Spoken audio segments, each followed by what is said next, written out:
back from Vegas yesterday, and we are starting my journey back to being strong. So this is session 1 of week 1.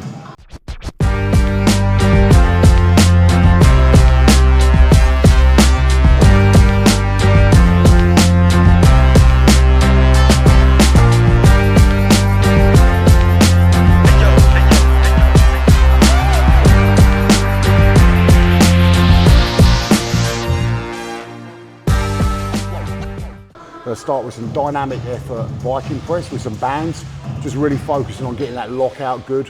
I'm having a bit of problems with my lockout just because, as I found out a few weeks ago, I tore my labrum at some point, which is where a lot of the issues with my shoulder came from.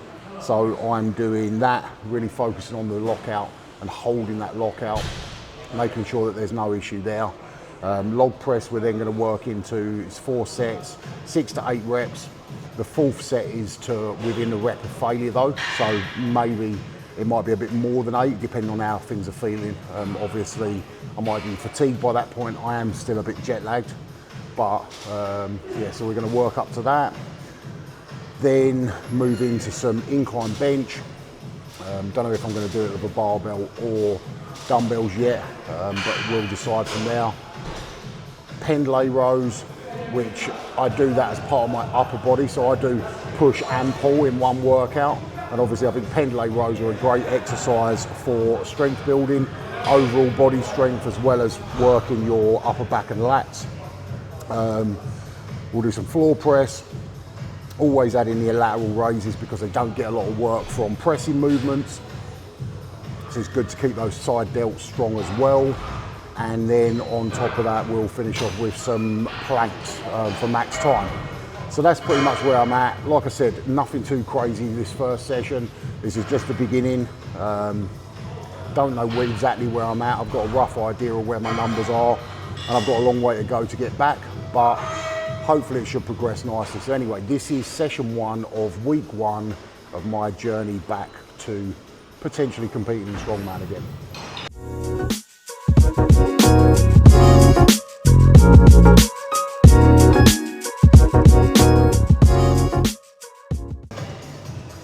So I'm just doing this to work on my front rack position, getting some shoulder mobility. I've got obviously issues I talked about with that torn labrum.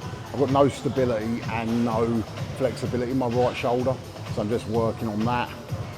Just taking deep breaths every now and then to really try and get that stretch a little bit better. I'm trying to make sure I keep my elbow in as well and let my hand rotate out. So this is a nice simple one for stretching your rotator cuffs. Hands on the bar. This on here, make sure you sort of lock those elbows in place so they don't spread out. So push them down so they stay where they are, and then you're just going to push the bar side to side.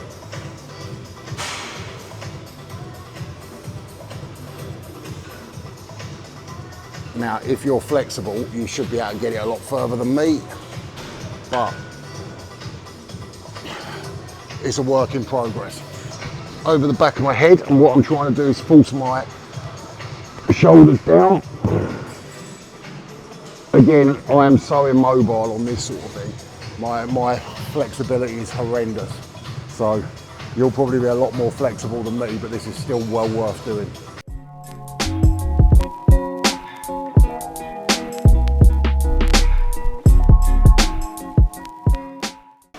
Then we go back into the side to side.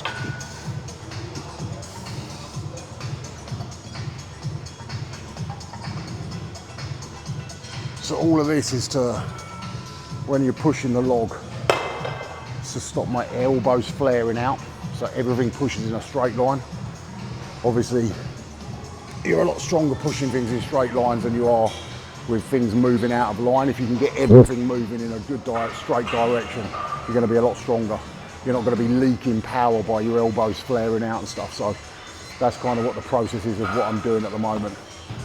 So with this, I'm not really worrying about the weight. It's a power exercise. So you can generate, train your body to generate more power, whether you're doing sort of 30%, 50%. So it's more just a sort of dynamic thing where I'm just trying to generate as much force as possible and stick that lockout.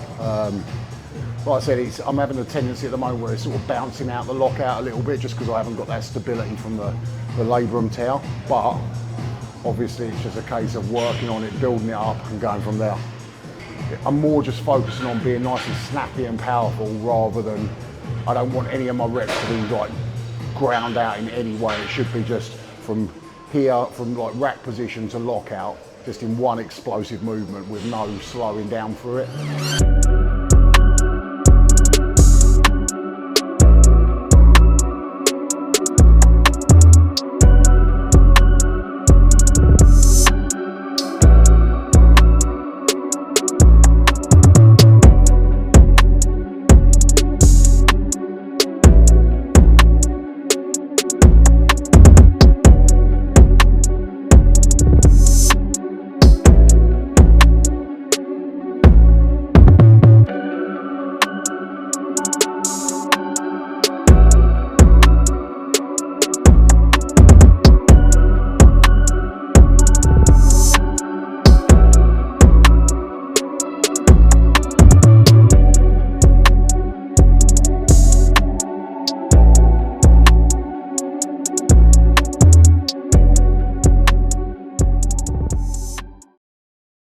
Okay, so only 90 kilos, like I said, working at 70%.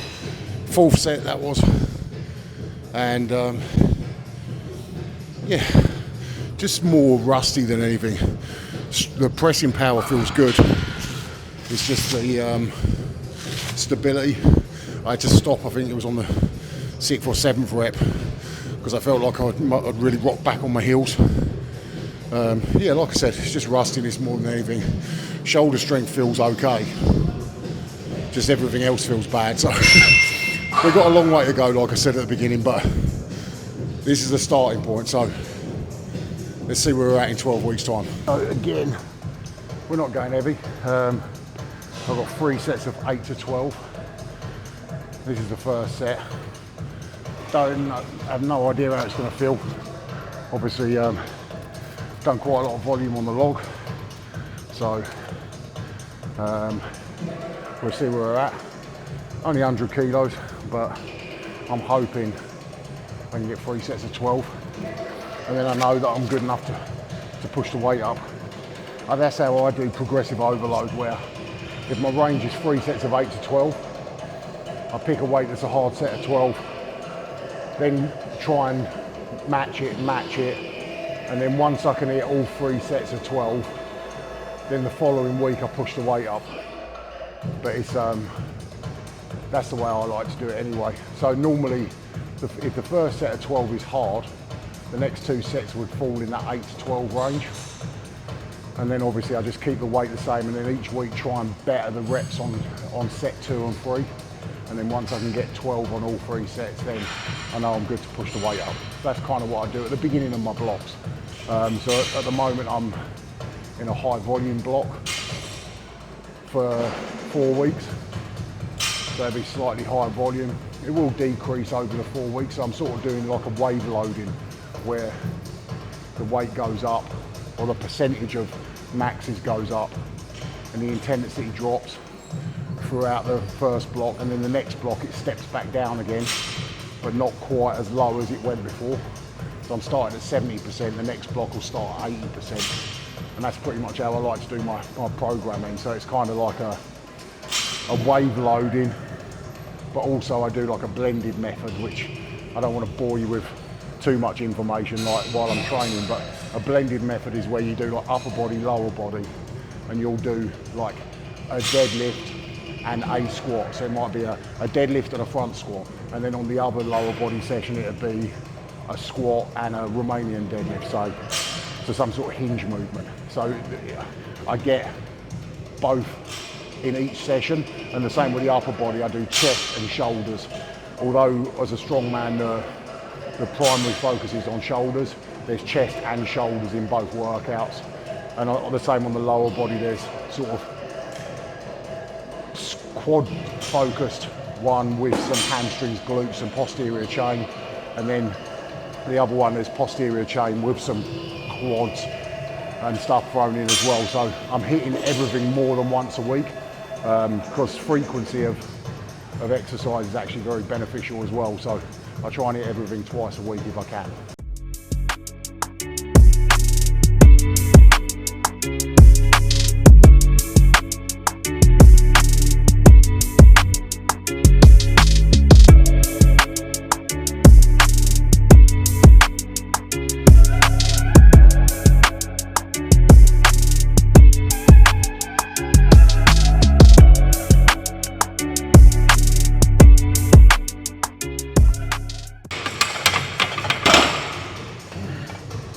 Too bad. I can feel my front delta a little bit worn out after the log, but that's okay.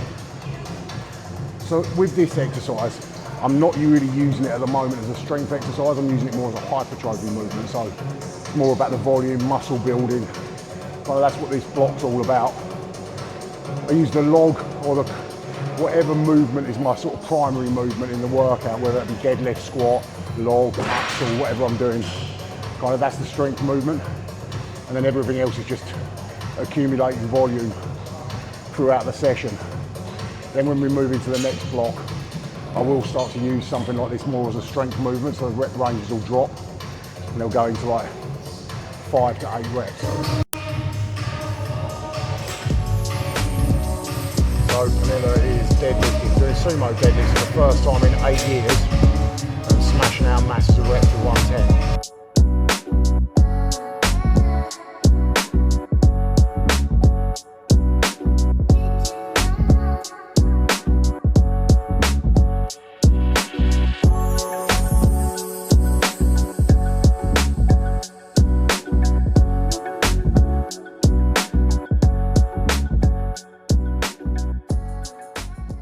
Okay, so I'm jumping into working sets on Pendlay rows. Now, some of you will notice I'm not using a regular bar, I'm using a football bar.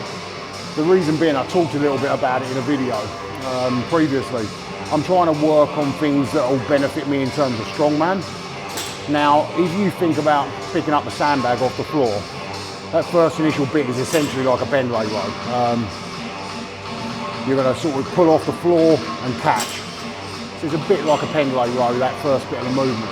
So what I'm doing is I'm thinking about, with a sandbag, you sort of grip it like this, pull it off the floor and catch. So you're not pulling like this, you're pulling like this. So I'm using the football bar to sort of mimic that movement as best I can. You know, you could argue and say that a sandbag would be obviously better to do if you've got a sandbag available, but the sandbag I have got available here has got a massive split in it, so I don't have it available. That's why I'm doing it like this. But it's a more similar movement to what I'm going to transfer it to in competition, so that's why I'm using the football bar.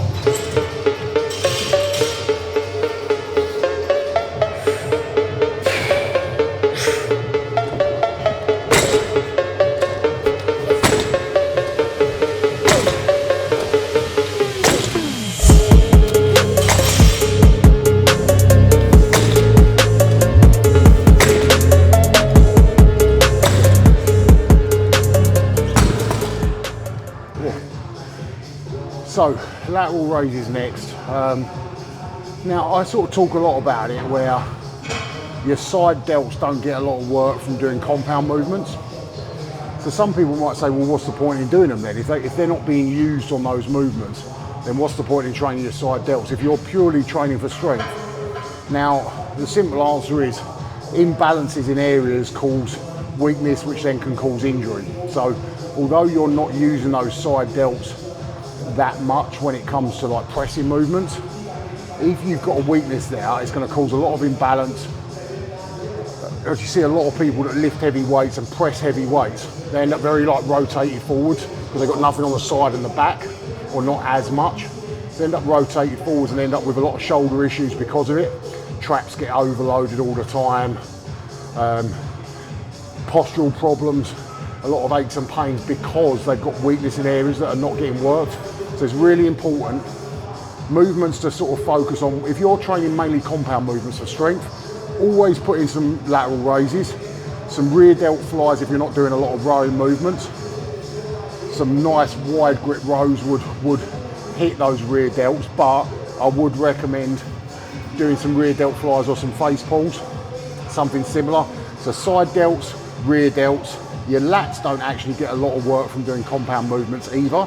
They get a bit obviously with the deadlifts, but something like a very close grip or single arm row would be good, whether that be on a dumbbell, a cable, however you want to do it, but keep those elbows tucked in and pull down towards your hips. That would be something I would always add in, and leg extensions. I talk a lot about this because 3 heads of your quad get work from doing leg press squats, hack squats, all these movements, but the 4th head, your rectus femoris, doesn't get work that much.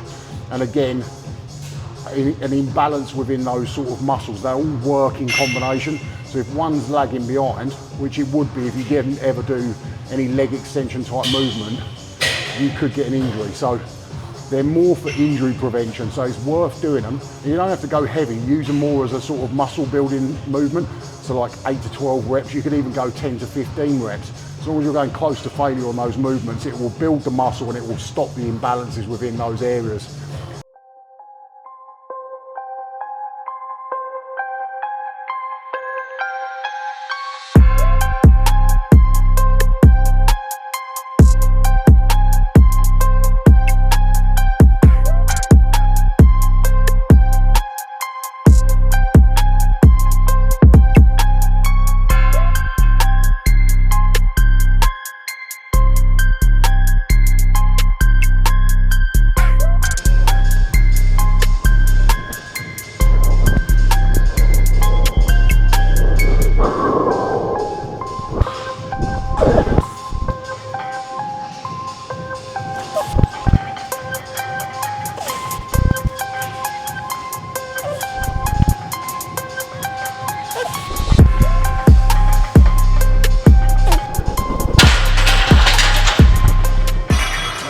I'll finish up the video while I'm doing my planks just to save a bit of time, and it will distract me. So I did the floor press. That's to help my lockout on the log press. I feel like the angle that I'm working my triceps in really helps my overhead press. So that's why I'm doing it as a tricep exercise. Again, nothing too heavy, crazy heavy 140s, nothing mental, but hopefully that'll progress a lot over the next few sessions. And then I'm going to do 2 sets of planks, just hold for max time, do it as long as I can. Obviously, again, I've not done these in a long time, so it's very, very difficult.